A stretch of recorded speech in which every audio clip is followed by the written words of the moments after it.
Hello and welcome to another episode of What's Up, Prof. Hello, Walter. Hi, Martin. We're back. To stir us a little bit of trouble. Yes, we're always in trouble. But you know, this is probably the most important place to start this trouble. Yes. Because if this is not sorted out, there's nothing worth doing for the rest of time. Yes, this has to be the basis of everything. Let's open with a word of prayer. Our Heavenly Father, this is such an important topic.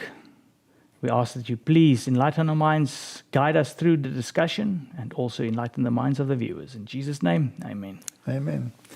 Now, Martin, not everybody will see it this way. No. But that's okay. Yeah. Like Paul says, maybe one day they'll see it this way. That sounds a bit arrogant, but let's go along. Anyway, purified 7 times. We're talking about the Word of God. The Word.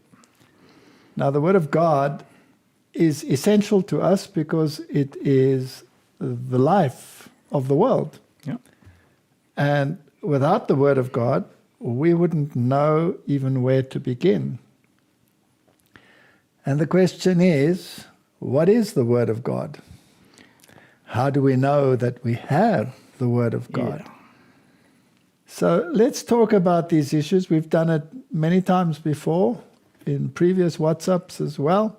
People can look at the past ones regarding this topic. And you've done very thorough study and lectures on this in Total Onslaught and quite a few places. Yes. So yes, there are numerous lectures on this. Yes. But it's a subject that can never be exhausted. And you know, Martin, we could carry on and on and on and go through Bible verse after Bible verse and show what the differences are. And it could take us forever. And I don't think that's necessarily necessary. If there's a problem with some of it, we could do that. Yeah. But if people get the gist of the matter, they should be able to follow and make their own conclusions as well. So let's have a look at this topic. It's going to be a lengthy topic because it's a hefty subject. Let's start with the highest education that anybody could have. Jeremiah 9 verse 23. Thus says the Lord, let not the wise man glory in his wisdom, neither let the mighty man glory in his might. Let not the rich man glory in his riches, but let him that glorieth glory in this, that he understandeth and knoweth me, that I am the Lord which exercises loving kindness, judgment, and righteousness in the earth. For in these things I delight, says the Lord. In other words, the Bible says there is nothing as important as knowing God. And that's true. Now, how do you know God if he doesn't introduce himself to you? If there's no way of getting to know him through any way with your senses or even reading or nothing. That's right. And it's fine to tell us that Jesus walked the earth 2,000 years ago. If there's no record of that, then how does that help me 2,000 years later? Nothing. It doesn't. No. So it is absolutely essential that God introduces himself and that there is a source where we can get to know him. Yeah. And once we get into that relationship, well, then you're going to have experience as well. But experience without the word is a very dangerous thing because there are other powers that can give you an experience as well. And those powers know how to work on the senses. Yes. They will move your feelings. Now, Martin, this number 7, we called this thing purified 7 times for a reason. We'll come to that. This number 7 is very, very prominent. And the 7 times is also very prominent. If you do a search in the King James, you will find 33 verses where 7 times occurs in that sequence. And 35 places where it occurs. So sometimes more than one in a verse. Yeah. So this 7 times is very important. Now, we're not going to deal with 33 verses that deal with 7 times. We're looking at 1. But the number 7, just to get us into the right frame of mind, let's look at some of these things where the number is so prominent. The 7 promises to Abraham that were made at the call of Abraham. Genesis 12, verse 1. Now the Lord had said unto Abraham, Get thee out of thy country, and from thy kindred, and from thy father's house. That's a tall order. That's leave everything behind that you know. Yes, that's a very tall order. Into a land that I will show thee. In other words, separate yourself from everything that you know, and I'll take you into nowhere, and I'll teach you about myself. And if you do it, this is the promise. I will make thee a great nation. I will bless thee, and make thy name great, and thou shalt be a blessing. And I will bless them that bless thee, and curse him that curses thee. In thee shall all the families of the earth be blessed. 7 promises. They are actually amazing promises. Just, I will make thee a great nation. Yeah. He's married to a barren woman. I will bless thee. I will make thy name great, that thou shalt be a blessing. I will bless them that bless thee, and curse him that curses thee, and in thee shall all families of the earth be blessed. That's a big promise. That's a very big promise, but it comes on a condition. Yeah. Get thee out of thy country, separate from thy kindred, and even from thy father's house. Very tall order. All right, Revelation 1 verse 3. Blessed is he that readeth, and they that hear the words of this prophecy, and keep those things which are written therein, for the time is at hand. So that's the first blessing. You have to study the book. Man, I love the blessings. And then verse 13 in chapter 14, and I heard a voice from heaven saying, Right, blessed are the dead which die in the Lord from henceforth. Yea, says the Spirit, that they may rest from their labors, and their works do follow them. So there's the issue of rest, and there's a blessing if you die in the Lord, because you're just sleeping for a short while. There's a lot of information in that one. Eh? The first resurrection, the second resurrection is in there. The state of the dead is in there. Everything is packed into one little verse. Chapter 16, verse 15, Behold, I come as a thief. Blessed is he that watches and keepeth his garments, lest he walk naked, and they see his shame. The righteousness of Christ, is that embodied in that? Oh, for sure. So beware that you don't lose the righteousness of Christ. If you don't, there's a blessing. The best blessing of all is the promise for the final year after. Yes. Chapter 19, verse 9, And he said unto me, Blessed are they which are called unto the marriage supper of the Lamb. And he says unto me, These are the true sayings of God.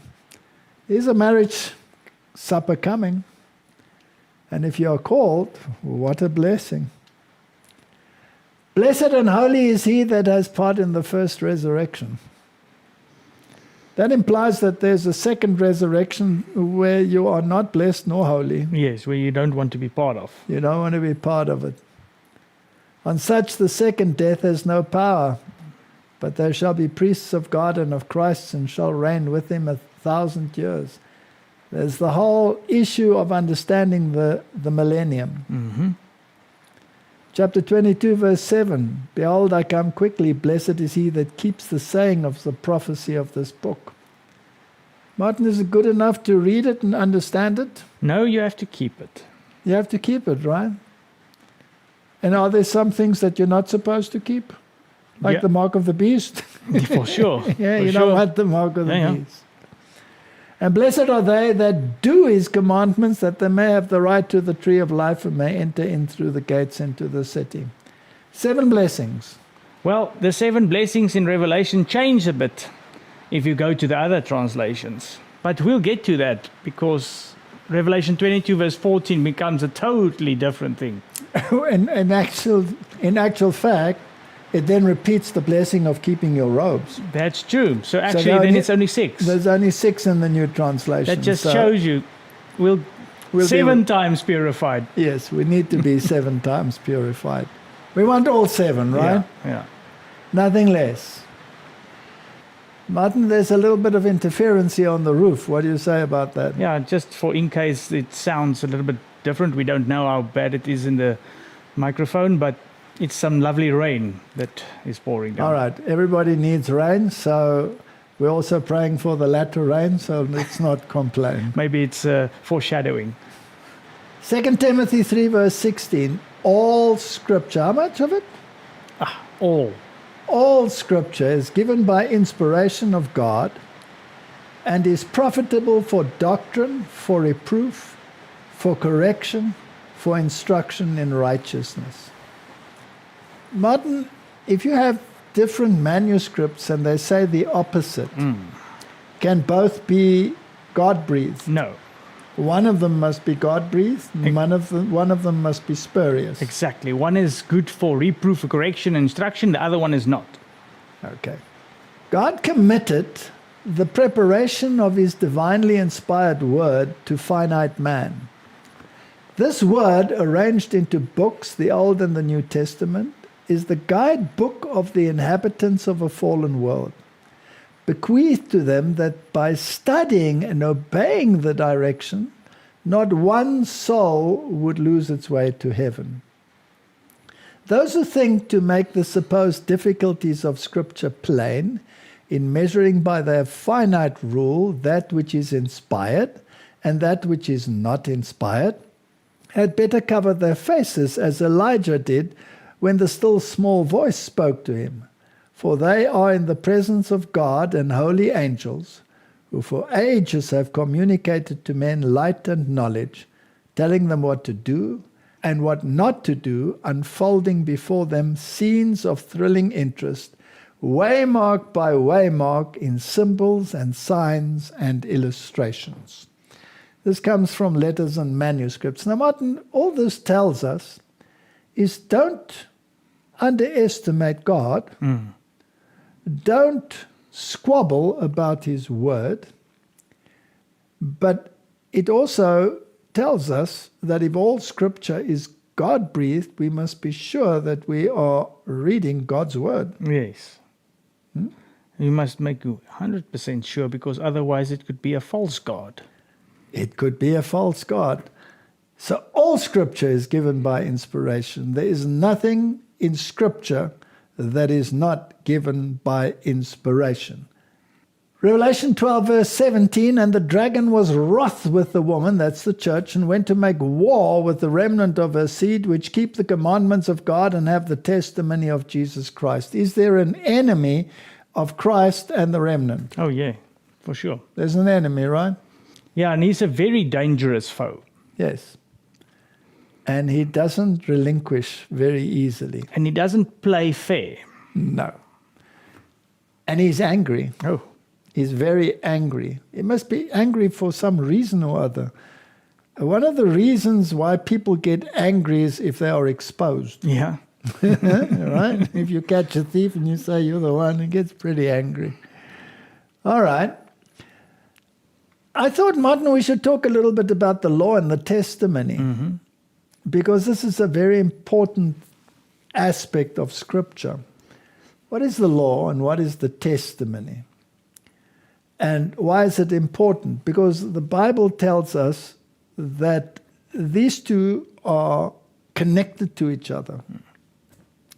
Psalms 19 verse 7, the law of the Lord is perfect, converting the soul.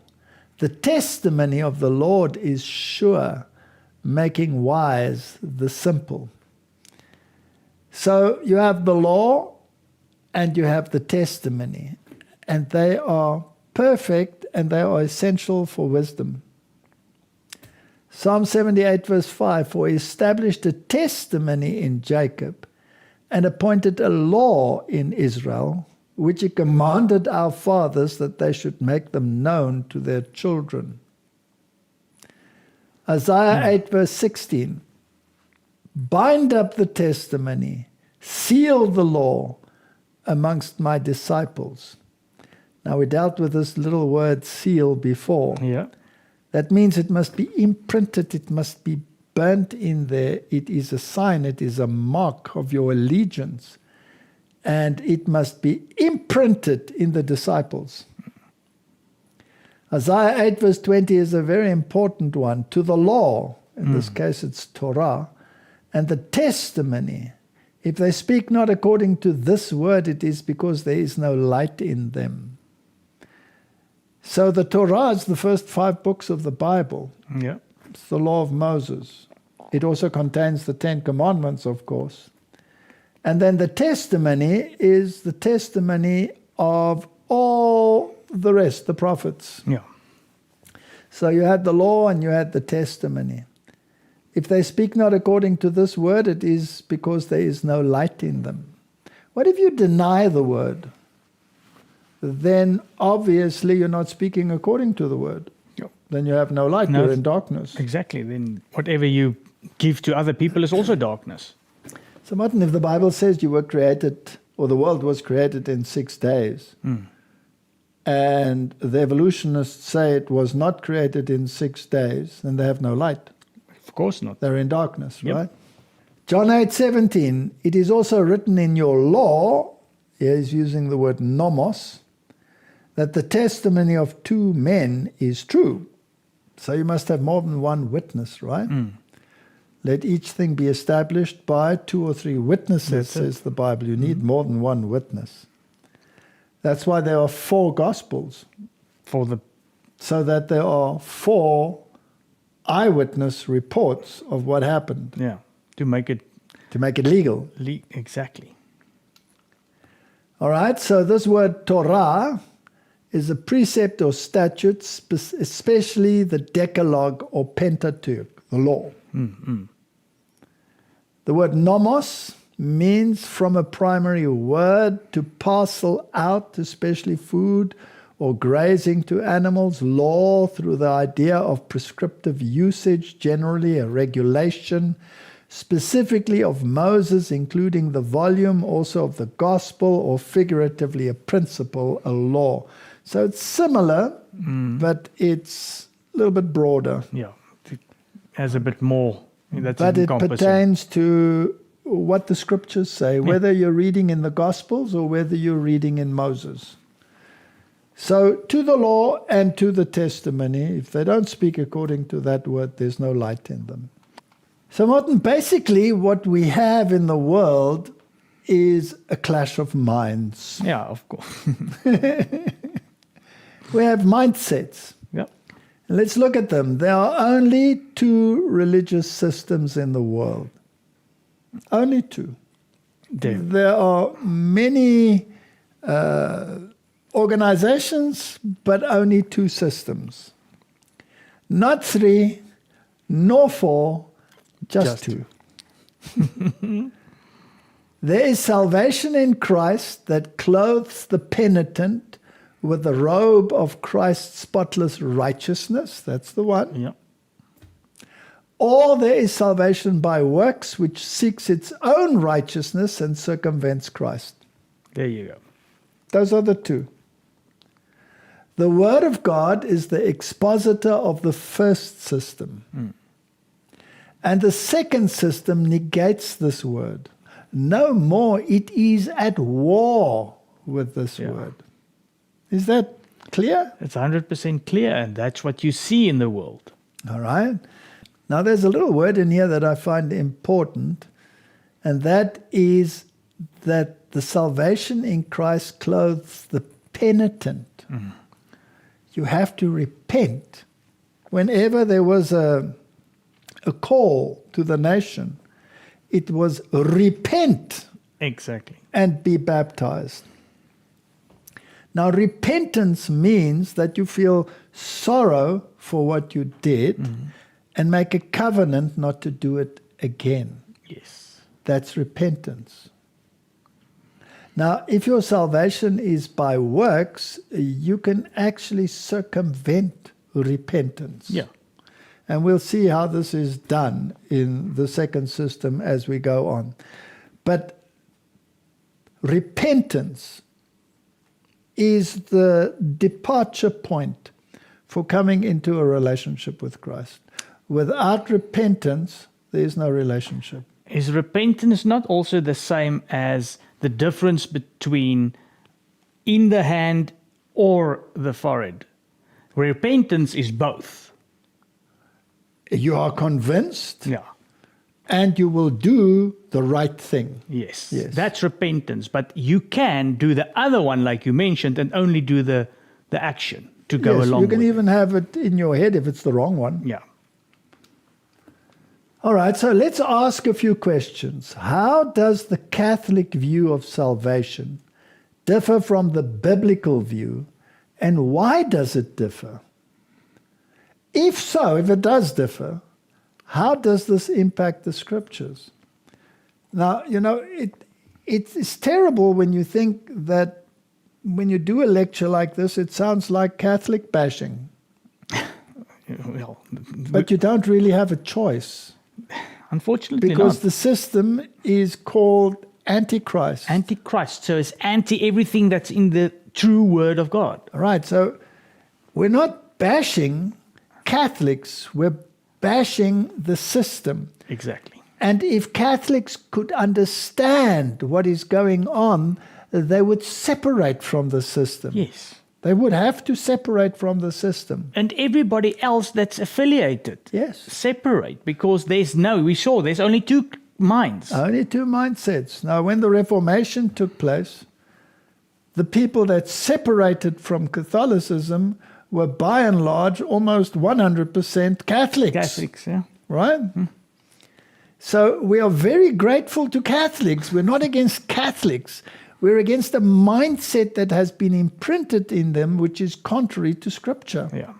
So let's have a look at it. It's important that we understand this, and that it is the system that is at fault, not the person, because the person doesn't know. So how does the Catholic view of salvation differ from the biblical view? Now, we've already done lectures like the doctrine of the serpent. We've done it in great detail. But for the sake of clarity and the impact on the word, let's just go through it again. First, the why. The Catholic view differs from that of the Bible because it is dictated by tradition and not by Scripture. Many of the fathers of the church were Gnostics, such as Origen and Eusebius. And once their views became infallible dogmas, they could by definition not be changed. They are based on Greek philosophy and not the Bible. Now, in the system of Gnosticism, there is no such thing as that Jesus is the one divine human being. We're all basically on the same road. We're all on this path to divinity. So it denies the exclusive divinity of Christ and attributes the powers to everyone, including all of humanity. So that's the first difference. So how do they differ? Catholic theology denies the atonement. Yeah. Christ never died for you. Just as verily as the other major religions do. It's all one system. They claim you are saved by Jesus' good works and not by his substitutionary death. In the same way, the good works of the saints and Mary can do the same. So you see, they bring him to the level of man. That's it. Taken to its logical conclusion, then the saints and Mary could do it too by offering to God a gift that is greater than that which is taken away by the sin of other individuals, an exchange, as it were, of something good for something bad. So this is Catholic thinking. Yeah. And it has a major flaw in it. Because basically you can receive something from other human beings, and if you fall short, it can be made up by their good works. It's like a trade transaction. Yeah. Okay.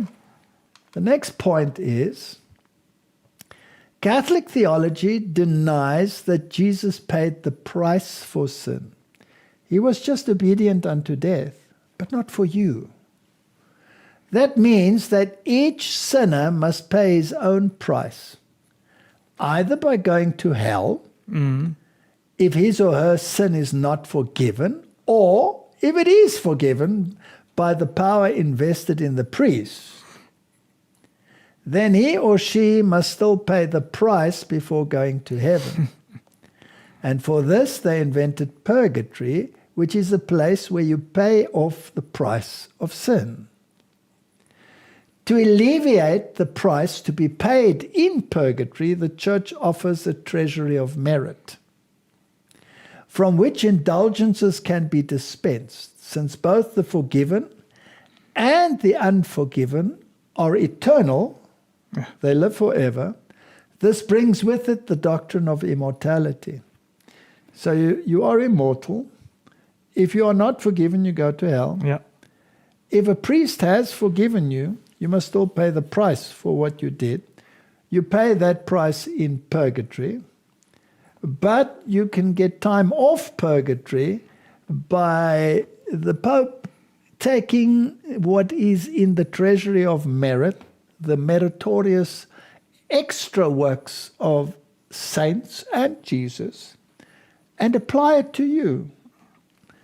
And they made a lot of money with it because they even sold it for money. That's crazy. But this system is alive and well and living today Yeah. because the Pope, the present Pope, Pope Francis, just offered an indulgence for all who listened to his Easter homily. Yeah. So it's the same thing. Nothing has changed. People always say, but Rome has changed. That was the Middle Ages. Nothing has changed. Nothing. Get it into your heads. Nothing has changed. It can't, because they're infallible. That's it. And like you just mentioned, he just did it again. He just did the indulgences. Yes. Third point, Catholic theology teaches that man can become righteous by his good works, rather than the biblical doctrine of man receiving the imputed righteousness of Christ by faith in him. Salvation in Catholicism is thus man-centered, and the biblical salvation is Christ-centered. Catholic theology does not emphasize repentance, but rather penance. Yeah. That's a very important point. So, Martin, now you can understand why the Catholic Church can work with organizations like the mafia, for example. Because if you do something evil, like killing other people that are in your way, or drug deals or whatever, which is obviously wrong, all you have to do is confess, and the priest forgives it. Yeah. And then you have to do a penance. Yeah. But then you carry on doing what you did before. You see, so there's no repentance. No, it's only a works-based thing. It's not a decision. Correct. So basically, there is no repentance and return to the moral standard which God has given. There are ways and means to circumvent it, to get round it. And this is a very serious issue. So the entire theology is different from what the Bible teaches. Yeah. Now, what if, Martin, you are an organization that is, in the eyes of people, supposed to be biblical? Then what do? Do you just bury the Bible, or do you change it?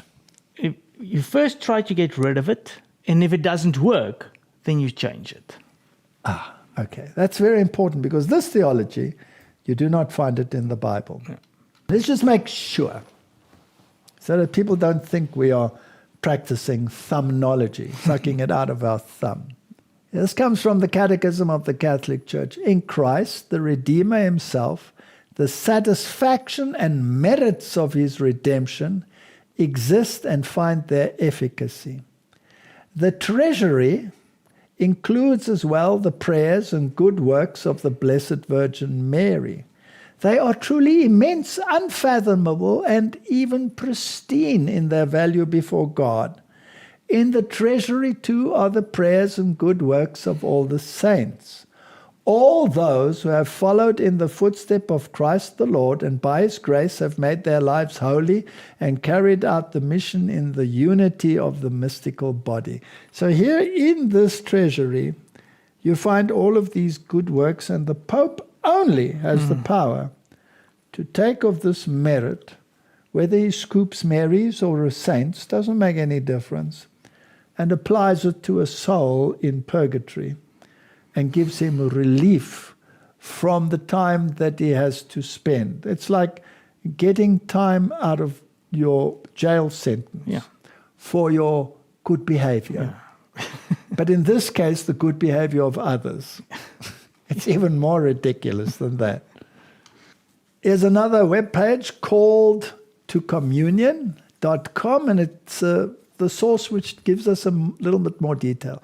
Merit cannot be transferred, but meritorious acts can make satisfaction for another by giving to God a gift of greater value than what was taken by the sin. Martin, does that make any sense to you? Yeah, it's gobbledygook, right?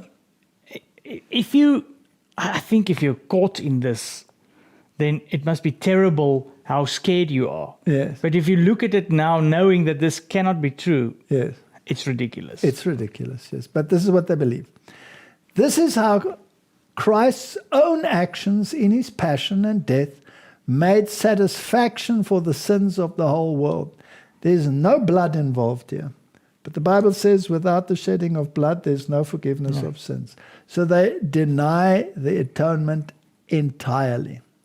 See Catholic and Reformed concepts of the atonement. But it is also the way the meritorious acts of the saints can make satisfaction for others debt of temporal punishment.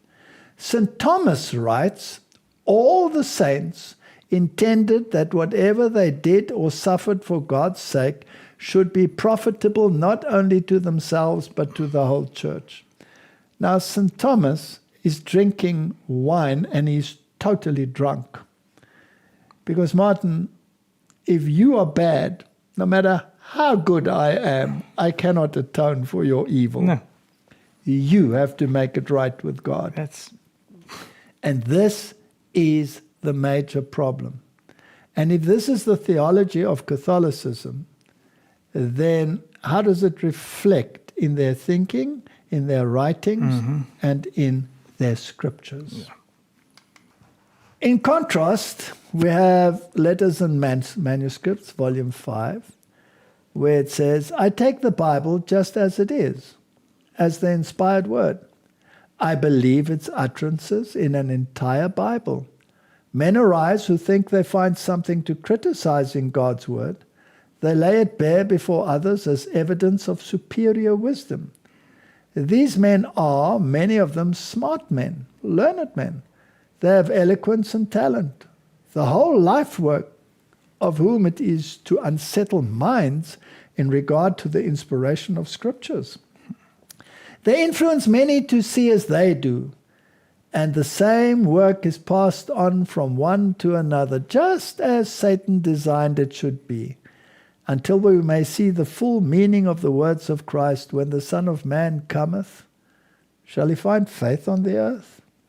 Brethren, let not a mind or hand be engaged in criticizing the Bible. It is the work that Satan delights to have any of you do. But it is not a work the Lord has pointed out for you to do. You must read the Bible as it stands. Yeah. Martin, I want to make sure I read the right Bible. Correct, because I want to know what God said.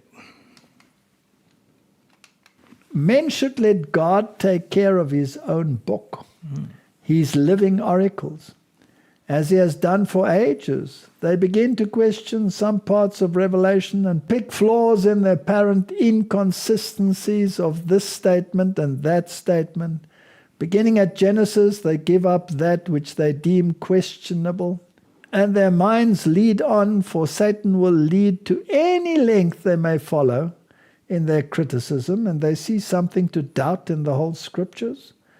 Their faculties of criticism become sharpened by exercise, and they can rest on nothing with a certainty. You try to reason with these men, but your time is lost. They will exercise their power of ridicule even upon the Bible. They even become mockers, and they would be astonished if you put it to them in that light. Brethren, cling to your Bible as it reads, and stop your criticism in regard to its validity, and obey the word, and not one of you will be lost. The ingenuity of men has been exercised for ages to measure the word of God by their finite minds and limited comprehension. If the Lord, the author of the living oracles, would throw back the curtain and reveal his wisdom and his glory before them, they would shrink into nothingness and exclaim as did Isaiah, I am a man of unclean lips, and I dwell amidst the people of unclean lips. Isaiah 6 verse 5. I just spoke to a man recently who tried to convince me that most of what stands in the Bible is incorrect, has been written by infidel men. He threw out all the writings of Paul, and now he wants to find a basis on which to debate the existence of God. He's just removed the basis. Yeah. What are we going to talk on? Nothing, right? Nothing. And then whenever you mention something else, oh no, that's not meant like that, and that doesn't fit in there. No. And this shouldn't have been written like this, and this verse shouldn't be there, etc. So we need to be very, very careful how we approach this subject. So Martin, let's start this discussion, although we've already started it, with Psalms 12. The King James gives it the heading, "The faithful have vanished." Help, Lord! Interesting, eh? It's a cry. For the godly man ceaseth, for the faithful fail from amongst the children of men. They speak vanity, every one with his neighbor, with flattering lips and with a double heart do they speak. The Lord shall cut off all flattering lips and the tongue that speaketh proud things. Didn't we just speak about the little horn power? Yeah. Does it say proud things? Oh yes, and proud is almost blasphemous. Definitely blasphemous. Who have said, with our tongue will we prevail, our lips are our own. Who is the Lord over us? We shall decide the path of salvation, not you. For the oppression of the poor, for the sighing of the needy, now will I arise, says the Lord. I will set him in safety from him that puffeth at him. Now the poor and the needy here are the poor in spirit that have been starved of the word of truth. Yeah. Now, two very important verses. Verse 6. The words of the Lord are pure words, as silver tried in the furnace of earth, purified 7 times.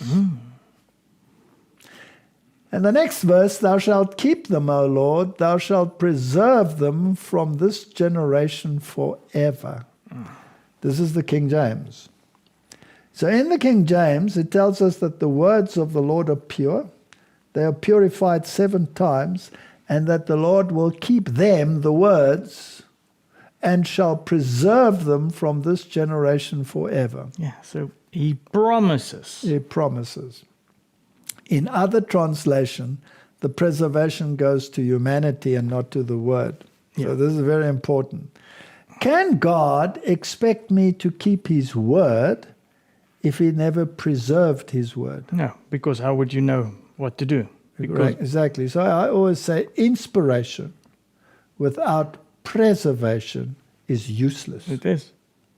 So, God, you cannot expect me to keep your word if you haven't given me your word. And therefore, if your words are pure and they're tried in the furnace 7 times, and you've promised to preserve them, then I must still be able to find them. For sure. Okay. That is a promise. Psalms 12 verse 8 says, the wicked walk on every side when the vilest men are exalted. Looks like reading the news these days. That's true. Eh? Very much so. Yeah. So in this world, the vilest of men are exalted, and the word of the Lord is put aside. And wickedness on every side. Okay, Martin, where do we get our Bibles from, and what do we do with them? Now, the interesting thing is there are basically two streams. They are divided here into three, but basically two of them are the same. There are two streams.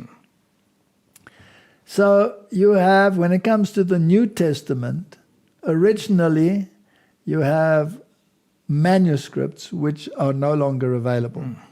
So these manuscripts were written by the Bible writers themselves. That's the apostles and Paul. They wrote the scriptures, and Mark also contributed.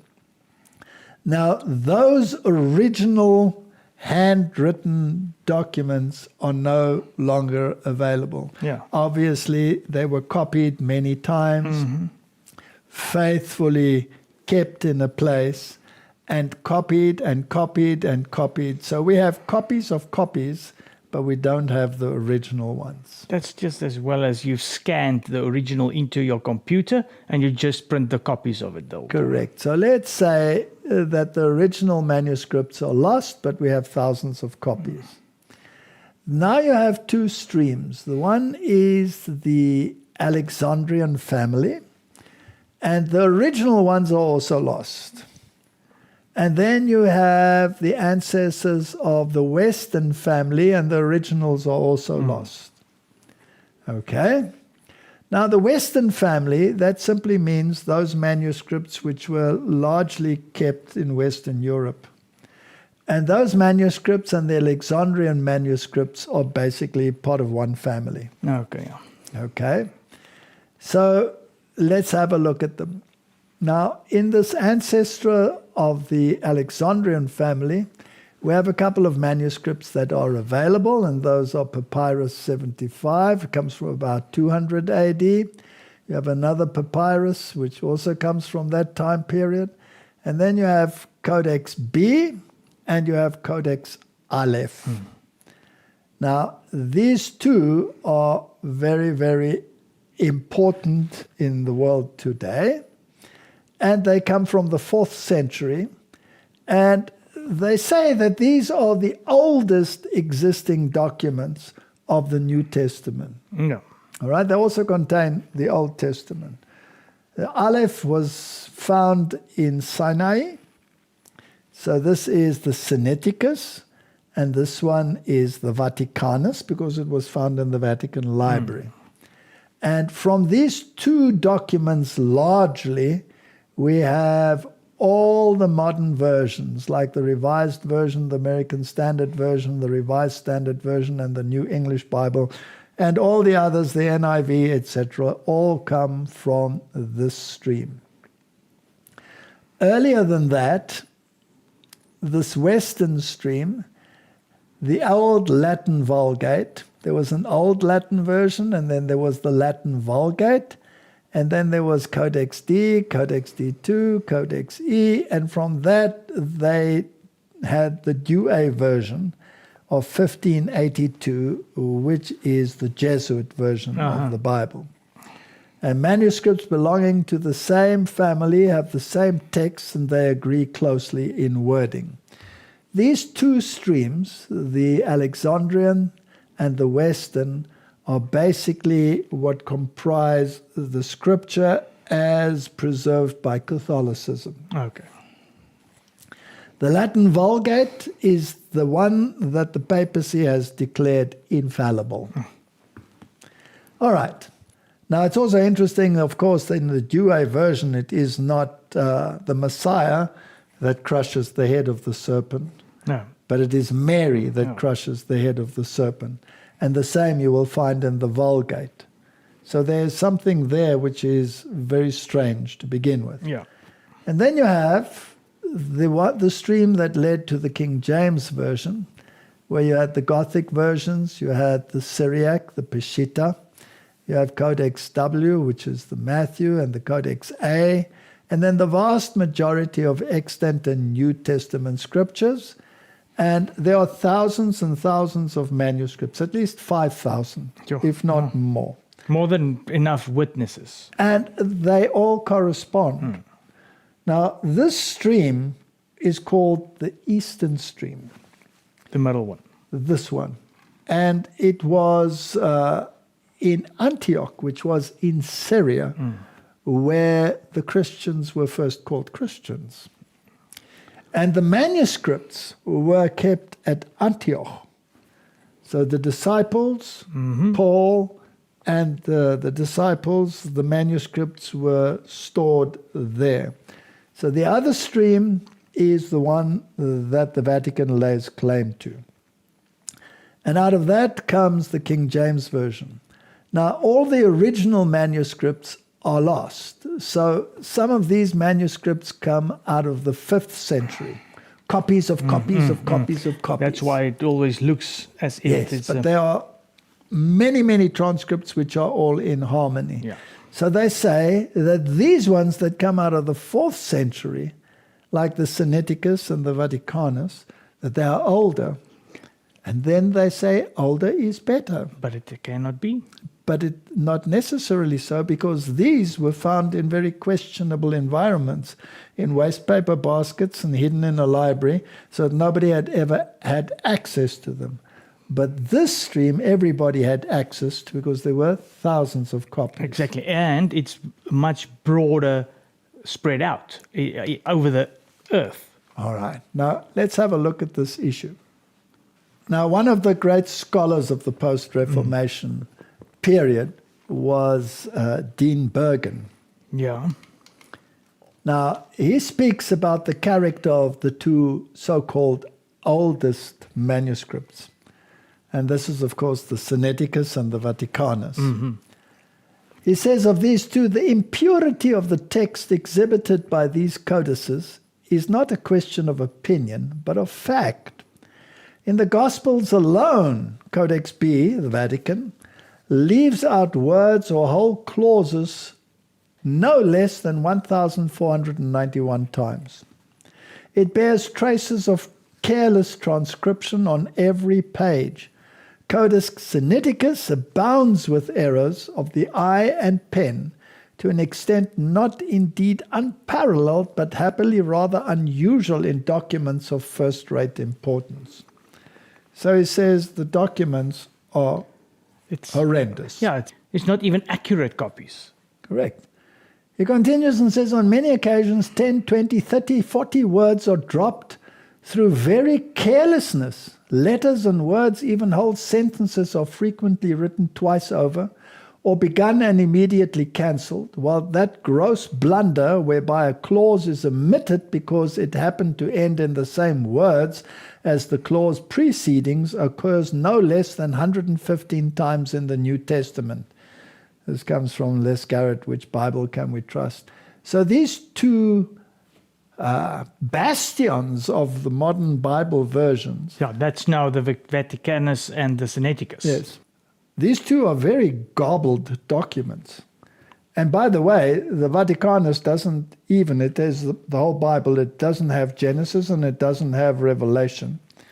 And of course, the Sinaiticus and the Vaticanus contain the Apocrypha. And we need to talk about that as well, including the epistle of Barnabas in the Sinaiticus, which has such ridiculous statements as that the hyena gives birth through the mouth and changes its sex. And then it has the statement that when Christ came out of the grave, he couldn't even walk, so two angels supported him, and the cross was walking behind him by itself. You know, pathetic things like this. And this is supposed to be an ocean of purity. Yeah, and then this is supposed to be scripture, like we've read earlier, the All word of God God. breathed. Yeah, and all God breathed and will be preserved. All right? You said it mentions that the hyena gives birth. But It was the weasel. I think the weasel, yeah. Yes, but the hyena changes sex after the birth. So ridiculous statements like this. Now, the Bible, the central one, from which we get the King James Version, is a very interesting one. And we have to talk about where exactly that came from and how it came into existence. Now, if you go to Psalms 12, which we just read a little while ago, verse 6 says, "The words of the Lord are pure words, as silver tried in a furnace of earth, purified 7 times." Now, William Tyndale, in his 1525 version, published the New Testament. Genesis through 2 Chronicles and Jonah were translated, but published separately, not as a Bible. Tyndale translated as much as possible from Greek and Hebrew, rather than the Latin as Wycliffe did. Wycliffe's translation was not a purification, as it was translated solely from the corrupted Latin Vulgate. Now let's just talk about that a little bit. Where did these manuscripts come from? Now, during the... Do you mean now the ones in the middle of our yes, the model? ones that the King James is based upon. Martin, we have to think about this issue in great seriousness. So Rome had all its authority based upon the Latin Vulgate by Jerome. We have to ask ourselves, where did that come from? Yeah. And how did it become the authoritative Bible of the Roman Catholic Church? The Eastern churches, they had another stream, the so-called received text. Yes. Now that text doesn't have the original documents anymore, but there are translations of that which are very old. Yeah. For example, Armenia had a translation into their language, which is also 4th century, and which is in complete harmony with this received text. Yeah. The other thing that's very interesting, even though there aren't old documents, there are many letters from early church fathers that quote these texts. 1st century, 2nd First century, 2nd century. And from the quotes alone, you can almost put together the whole New Testament. And the interesting thing is those quotes are all in harmony with the received text. Not with... And not with the Alexandrian or Western versions. And by the way, those were all discovered in the desert, hidden away by the sands of time for 1,500 years. These are now the Sinaiticus and those ones. Yes, all of those documents on which those 2 streams that make up the Catholic versions were hidden from humanity. Now, would God hide his word from humanity for 1,500 years? No, because he promised. Or was that word available all the time? It had to be preserved because he says that you cannot go a day without him. All right. So what was available in the West was written in a dead language, Latin, and it remained buried as far as humanity was concerned. And all the people were fed were the traditions of the church.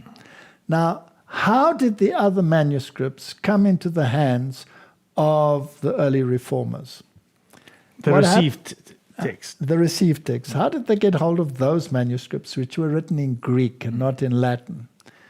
What happened is that Turkey, the Ottoman Empire, had taken over the East, and the Turks attacked Constantinople, and the Greek scholars fled for their lives with their manuscripts to the West in the time of the Reformation. And here a whole host of documents on the received text came into Western hands. And these documents were then recorded. And there was a theologian in the Catholic Church, Erasmus of Rotterdam. He collated these documents and set up a translation in Greek, the Greek New Testament. And the reformers got hold of these documents, and they based their translations on these documents. Now, William Tyndale is the first one in 1525 to actually use these documents, the Greek version of the New Testament, to publish his New Testament. The previous ones that were available were Wycliffe, for example. Yeah. Now, Wycliffe used the Vulgate. That's it. And there were at least 2,000 errors that even the papacy had corrected after declaring it infallible, which is very, very strange if you come to think of it. So the first real pure word, if the received text can be seen as such, was the one that William Tyndale used. Okay. But he didn't have all the manuscripts. So he still borrowed a little bit here and there from the Latin manuscripts. Now, there were other Latin manuscripts. The old Latin Bible is in harmony with the received text. Yeah, because not to be confused with the Vulgate. No. Just explain what the Vulgate means. The Vulgate means in the vulgar tongue, so in the Latin that was spoken in the time of the Romans. Common language of the time. Common language. That is what Jerome translated. But we'll get to those details later. So the first word that was translated into English was that by William Tyndale, where he used largely these manuscripts that had come from the East, and he used some others as well. And then there was an improvement made, because Tyndale never finished the work. Yeah. They strangled him because he was a Catholic priest, so they didn't burn him alive like they did with the others, for this terrible job that he did of translating the Bible from the Greek manuscripts into English. Now, that work wasn't complete, so the second attempt was by Miles Coverdale in 1535. He published the first complete English Bible. The Coverdale, built on Tyndale's work, and yet translated also from the German and Latin, but not completely from the original language. So there was an improvement, but it wasn't perfect yet. Yeah. Coverdale and Tyndale at times worked on this translation together. The third one was John Rogers. Now, Tyndale had been killed. So in 1537, using the pen name of Thomas Matthew, he published the Matthew Bible, which combined the best of Tyndale and Coverdale's work. And John Rogers also finished what Tyndale couldn't complete because of his early death. The interesting thing is they also grabbed John Rogers and tied him to the stake and burnt him as well. Yeah. The fourth attempt to improve the word, or to get to the real intent of what God had said, is the Great Bible of 1539. And this was completed by Miles Coverdale and called the Great Bible because of its large size. This Bible used Tyndale's unfinished Old Testament books, which were translated from the Latin Vulgate, and German translations rather than the original Greek and Hebrew. Okay. The Great Bible was also called the Whitchurch Bible after its first English printer, the Cromwell Bible after the one who prepared it for publication, the Cranmer Bible after the preface by Cranmer, or the Chained Bible since it was changed in a convenient place for people to read in the churches. So that was the fourth attempt to get a complete document from the original Greek manuscripts. Then the fifth attempt, the Geneva Bible of 1560. This was the first Bible to be translated completely from the original texts. Just for interest's sake, Martin, in this attempt to get the Bible to be completely from the original text, they also used Waldensian versions. That's what I wanted to ask earlier. When did the Waldensian stream come into play? Yes. Here in Geneva, they used, I think it was 8, if I remember correctly, versions of the Waldensians as well. So just to make people, if they don't know, the Waldensians were in the Swiss and French Alps. Correct. So William Whittingham, Miles Coverdale, Christopher Goodman, Anthony Gilby, Thomas Sampson, William Cole, John Knox, John Calvin participated in this translation. It was very popular because it was a study Bible with maps and cross-references and was small enough to be used for home study. Another interesting thing about this particular Bible, the Geneva Bible, is that it had footnotes and explanations because it was a study Bible. And they would call a spade a spade. So when they talked about the prophecies, for example, of Daniel, they would say who the little horn was. But because John Knox and Calvin were involved, there were also Calvinistic footnotes. And there wasn't always agreement in the religious world with the ideas of Calvin, particularly with regard to predestination. And so although it was a very popular Bible and became the standard Bible for Protestants, it had some of these footnotes which some deemed problematic. Of course. Another thing about this Bible, it was written in an older English. Okay. So it wasn't in the modern English. It was more like Chaucer's English. So today it would be very hard to read. So a sixth version, the so-called Bishop's Bible, was published in 1568. It was translated by Matthew Parker, Archbishop of Canterbury, and his fellow bishops. Because there was no supervisor, the translation practice varies greatly from book to book. They also removed the Calvinistic margin notes of the Geneva Bible. So there were some changes made. Yeah. And then finally, the seventh version was the King James Version of 1611. This was the seventh purification, based on the Greek manuscripts, right? That's it. So God promises to preserve his pure word. Now we have to test this to see whether this is really so. What is interesting about the King James Version is the way in which the translation took place. It was sanctioned by the king. King James. And Parliament was, of course, run by the Protestants. And it was a joint parliamentary decision to publish this Bible. And there was great opposition against it from the Roman Catholic side. I believe it, because previously they killed the people which did it. Yes.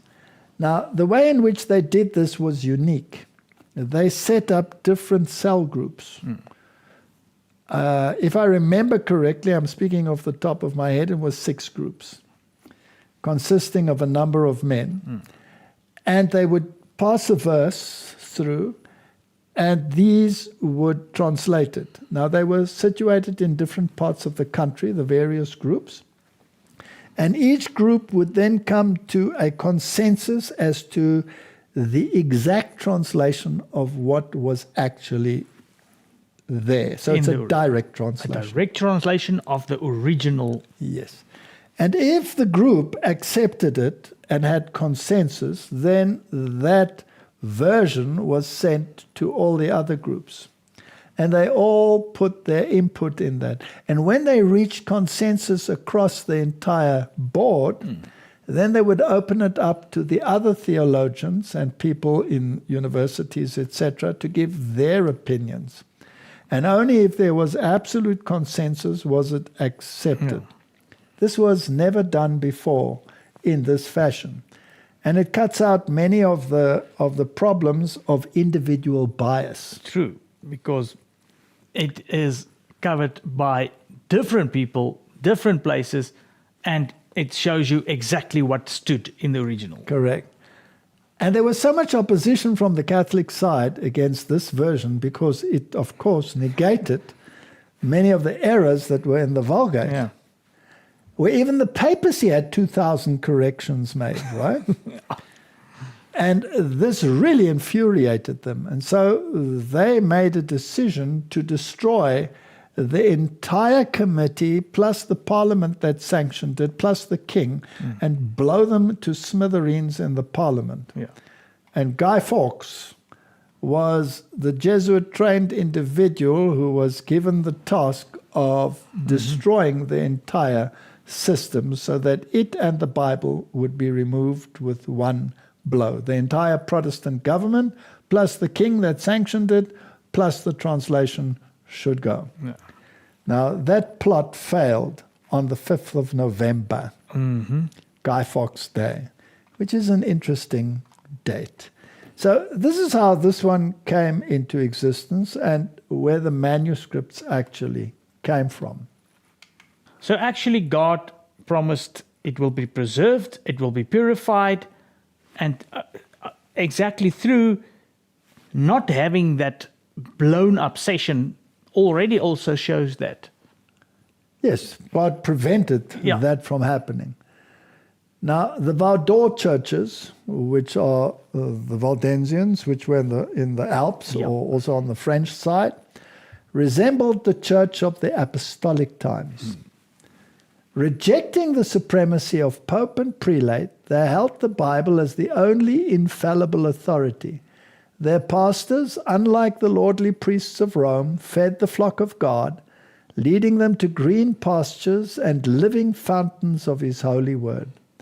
The people assembled not in magnificent churches or grand cathedrals, but in the alpine valleys or in time of danger in some rocky stronghold to listen to the words of truth from the servants of Christ. The pastors not only preached the gospel, they visited the sick and labored to promote harmony and brotherly love. Like Paul the tent maker, each learned some trade by which, if necessary, to provide for his own support. Their religious belief was founded upon the written word of God. Those humble peasants shut away from the world had not by themselves arrived at truth in opposition to the dogmas of the apostate church. Their religious belief was their inheritance from their fathers. They contended for the faith of the apostolic church, the church in the wilderness, and not the proud hierarchy enthroned in the great world capital. It was the true church of Christ, the guardian of the treasures of truth which God committed to his people to be given to the world. And it's interesting that their documents were based on the received text. True. So they had the same doctrines and truths that the apostles had. Correct. So according to this quote, it is they that traced their lineage all the way back to the apostles, and they had the true word of God, and they were the protectors of the word. So Rome, Martin, would want you to believe that they are the ones who gave the world the scripture. Yeah. But here's a different line, a different source of scriptures. Now, when Rome in its councils decided which books were canonical, they added the apocryphal books. Now, let's talk about that for a while. Yeah.